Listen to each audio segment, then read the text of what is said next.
नमस्कार जय जगन्नाथ आशा करुँच आपण मैंने भलरे थे आ खुशी थे। आज मुझे आपण सांगे पालंग फूलकोबी रेसिपी सेयार करी। एत यूनिक टेस्ट आर आपण पालंग पनीर भी भूली जाए।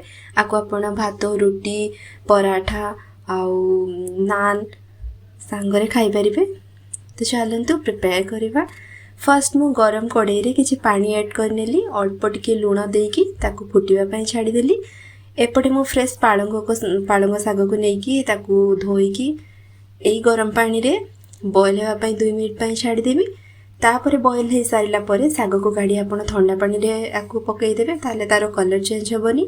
बहुत ही टेस्टी और बहुत ही हेल्दी और बहुत जल्दी प्रिपेयर हो जाए।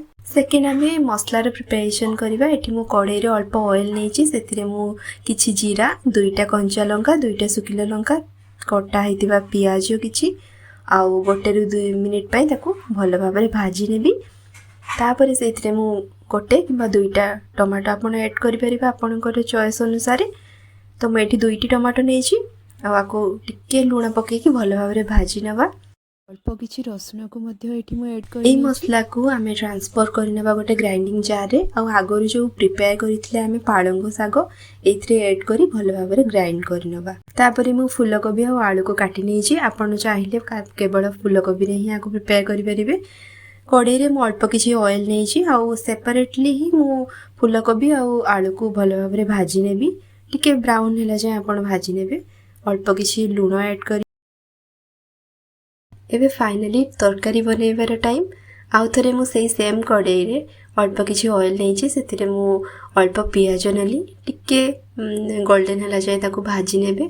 से अल्प किछि गोटा मसला ऐड करने जीरा गुंड लंका गुंड धनिया गुंड आउ अल्प हलदी गुंड। तापर मुझे किचन किंग मसला टिके ऐड करनी। तापर जो ग्राइंड होता मसला सेटा ऐड कर सारापर आप 2 ରୁ 3 मिनिट को भल भाव कषि ने। तापर से ऐड करने जो भजा होता फूलकोबी आउ आलू को भल भाव 2 ରୁ 3 मिनिट को कषिला ये ऐड करेंगे सीझापी किसी अल्प पानी। जदि आप चाहते पानी भी ऐड करें। अदरवाइज आप जो पालंगर सीझा पानीटा बाहरी से मुझे न फेंकी रखी नहीं से मुझे ऐड करनेबी। तापर ये आउ टिके लुण ऐड करनी कहीं मुझे ग्रेवी बनइबी तो टिके लुण दरकार। तो मुझे ऐड करनी घोड़े सीझापी छाड़देवी। आपड़ चाहिए ग्रेवी रखिपारे आउ कषा करें। लास्ट ये अल्प गरम मसला आउ धनिया पत्र ऐड करने।